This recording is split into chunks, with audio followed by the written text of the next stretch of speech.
এই দেখেন, এই যে এইটা, এই টিস্যু পেপার, এটা এমনি টান দিলে এই যে খুলতে খুব সহজ, এটা আরামসে বের হয়, ঠিক না? কিন্তু এই যে এখানে একটা পলিথিন আছে, দেখছেন নি, এটা আমি টান দিলে খুলে না, এটা টাইম না ছিঁড়তে হয়, টান দিয়ে কি করতে হবে, টুকটুক করে ছিঁড়তে হয়। এই আল্লাহ তাআলা কোরআনে বলছে, নবীজি হাদিসে ব্যাখ্যা করে বুঝাইছে, আজরাইল এই নাফরমানদের এই রুহু কণ্ঠনালী থেকে এরকম টাইনা ছিন্ন ভিন্ন করে বের করবে। এ কারা? তারা কারা? কোরআন শরীফ আল্লাহ সরাসরি বলছে, ফালা সাদ্দাকা ওয়ালা সাল্লা, ওরা যারা আমাকে বিশ্বাস করে নাই, ওয়ালা সাল্লা, এবং নামাজ আদায় করে নাই। আল্লাহ বলছে, তোর কলজা ছিঁড়ালাম, তোর কলজা ছিঁড়ে ফেলবি, তোর রুহু ছিঁড়ে ফেলবি আজরাইল দিয়ে, মনে রাখিস। এখন ভাত খাও, দুনিয়া ভোগ করো, দুনিয়া বেঈমানও ভোগ করে, দুনিয়া জানোয়ারও ভোগ করে, দুনিয়া কুকুর বিড়ালও কি করে, ভোগ করে। আল্লাহ আমাদেরকে বুঝ দান করে। এজন্য আল্লাহ তাআলা বলছেন, মন্দ প্রজন্ম হচ্ছে তারা যারা নামাজ নষ্ট করে। এখন নামাজ নষ্ট করে মানে কি? বললাম যে নামাজ পড়ে না, এটা না, নামাজ পড়ে কিন্তু কি করে? তিন শ্রেণী। এক, যে ব্যক্তি নামাজকে সবসময় বিলম্ব করে, সবসময় ইউআখিরুনাস সালাহ, নামাজকে সবসময় তাখির করে, সবসময় দেরিতে নামাজ পড়ে, দেরিতে অভ্যস্ত, নামাজের ওয়াক্তের একেবারে লাস্ট মাথায় নিয়া, একেবারে বেড়াত লাগাইয়া, এটারে একেবারে শেষ মাথাত নিয়ে কি করে নবীজি সাল্লাল্লাহু আলাইহি সাল্লাম হাদিসের মধ্যে আছে, নবীজি 3 বার বলছে, ওই নামাজ মুনাফিকের নামাজ, তিলকা সালাতুল মুনাফিক, ওইটা মুনাফিকের নামাজ, মুনাফিকের নামাজ, মুনাফিকের নামাজ।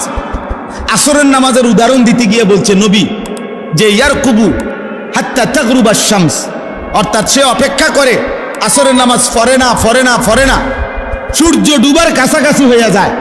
আর সূর্য ডুবার সময় নবীজি বলছেন, হাত্তা কানাত বাইনা কারনাই শয়তান, শয়তানের 2টা শিংয়ের মাঝখানে সূর্য চলে আসে ডুবার সময়। এই সময় দাঁড়িয়ে কামা ফানাক্কারা আরবাআন, দাঁড়িয়ে 4 রাকাত আসরের নামাজ যেন 4টা ঠক্কর মারে, 1 থেকে 1.5 মিনিটের ভিতরে 4 রাকাত নামাজ পড়ে ফেলছে লাস্ট টাইমে। রাসূল বলছে এটা মুনাফিকের নামাজ, মুনাফিকের নামাজ, মুনাফিকের নামাজ। এজন্য নামাজকে নিয়মিত বিলম্ব করা, নামাজকে নিয়মিত দেরি করে পড়া, এটা মন্দ লোকের আখলাক। এই যে আল্লাহ বলছে। 2, নামাজ নষ্ট করা, এটার দ্বিতীয় হলো নামাজের ফরজ ওয়াজিব, সুন্নাত মুস্তাহাব, আহকাম শারায়েত, নামাজের যে মৌলিক নিয়ম কানুন যেগুলো নামাজের মধ্যে ফরজ ওয়াজিব, এগুলো যথোপযুক্তভাবে যে আদায় করে না, সে নামাজকে নষ্ট করে। ঠিকমতো রুকু দেয় না, রুকুর থেকে সোজা হয়ে দাঁড়ানো ওয়াজিব, উনি একটু উঠতেই নিচের দিকে জায়গা, এমন ভদ্রলোক নাই। সেজদা দিয়া বৈশা 2 সেজদার মাঝখানে বসা স্থির হয়ে ওয়াজিব, এনে বড় মাথা একটু আলগি দিয়ে আরেকটা মারে, সেজদা 2টা পটপট করে মারা দিছে। হ্যাঁ, কিতা কাকু, কিতা কাম, কিতা বাইরে কি এত তাড়াহুড়া করেন কেন? বাইরে যাইয়া সাদওয়ানে বইন স্যার, আর কামটা কি? মসজিদে এত তাড়াহুড়া করেন কেন? আপনি এরকম 2টা সেজদা দিয়ে এলেন কেন? মাঝখানে স্থির হয়ে বসা কি ওয়াজিব। তাহলে এরকম ওয়াজিব ছুটে যায়, ফরজ ছুটে যায় নামাজের, এরকম যে ছুটে যায়, সে নামাজকে কি করে? নষ্ট। আল্লাহর কসম, বিশ্বাস করেন, তাফসীরের মধ্যে আছে, হযরতে হুযায়ফা রাদিয়াল্লাহু তাআলা আনহু, নবীজির একজন বিখ্যাত সাহাবী, উনি একদিন দেখছেন একজন লোককে, সে ওনার সামনে নামাজ পড়ছে, তার রুকু সেজদা সে ঠিকমতো আদায় করে নাই।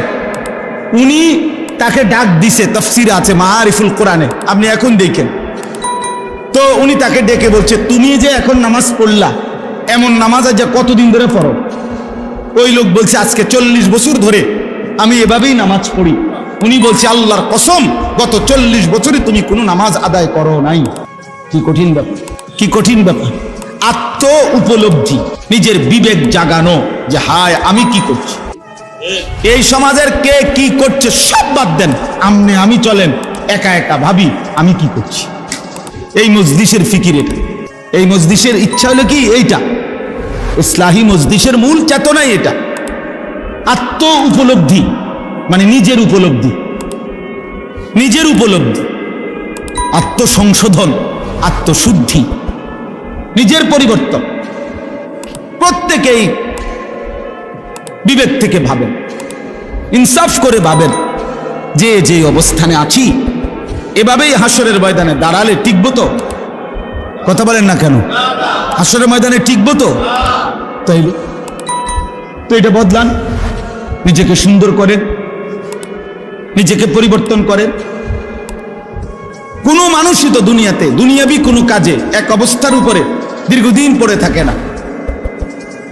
দেশে থেকে পারে না, বিদেশ গেছে, বিদেশ গিয়ে কুলাইতারে না, আবার দেশে আসছে। এই ব্যবসায় কিছু করতে পারে না তো আরেকটা ব্যবসা চেঞ্জ করছে। কোনো না কোনোভাবে মানুষ তার পলিসি, তার যেই কোনো ব্যবস্থাপনা সে চেঞ্জ করে, যে যেভাবেই হোক আমাকে আমার গন্তব্যে টার্গেটে পৌঁছতে হবে। তো আখিরাতের কোনো টার্গেট নাই, পরকালের জন্য কোনো প্রস্তুতি নাই। সারা বছর বুঝি মানুষ এক তালে, যার কোরআন শরীফ অশুদ্ধ, আপনি বুঝি এই মৃত্যু পর্যন্ত অশুদ্ধ কোরআন, এটাই জীবন, এটাই জিন্দিগি মিয়া। তো এটা কি? যার সূরা কেরাত অশুদ্ধ, আপনি বুঝিয়ে সারা জীবনে এভাবে সূরা কেরাত অশুদ্ধ, এটা এভাবেই থাকবে, এটার কোনো চেঞ্জ নাই। কথা বলেন না? তো যিনি সুদ খান, তো 30 বছর শুধু সুদে খাইবেন, কোনোদিন এটা মনে পড়বে না যে এটা গুনাহ। যার স্ত্রী আজকে 20 বছর বেপর্দা, তো এ বেডির কি কোনো বুঝাপড়া করবেন না যে তুমি কি এভাবেই চলবা মৃত্যু পর্যন্ত? এই জীবন। আপনার যেই ছেলেটা 6 মাস 1 বছর কোনোদিন ফজরের নামাজ পড়ে না, এই সন্তানরা, ছেলেরা, বাবারা বলো, বাপ বলো, এখানে আমি স্পষ্ট শুধু শুনাইতে চাই, ফাখালাফা মিন বাদিহিম খালফুন। আল্লাহ বলে প্রত্যেক জাতির মধ্যে নিকৃষ্ট মানুষ কারা? আল্লাহ বলছে নিকৃষ্ট মানুষ তারা আদাউস সালাহ, যারা তাদের নামাজকে নষ্ট করে, নামাজকে নষ্ট করে, নামাজকে নষ্ট করে। খুদার কসম আল্লাহ বলছে ওরা খালফুন, ওরা নিকৃষ্ট মানুষ, ওরা নিকৃষ্ট প্রজন্ম, ওরা অসভ্য মানুষ, ওরা মন্দ লোক, ওরা বদ লোক। কোরআন শরীফের আয়াত। যারা তাদের নামাজ নষ্ট করে, এই যে আয়াত পড়ছি আমি,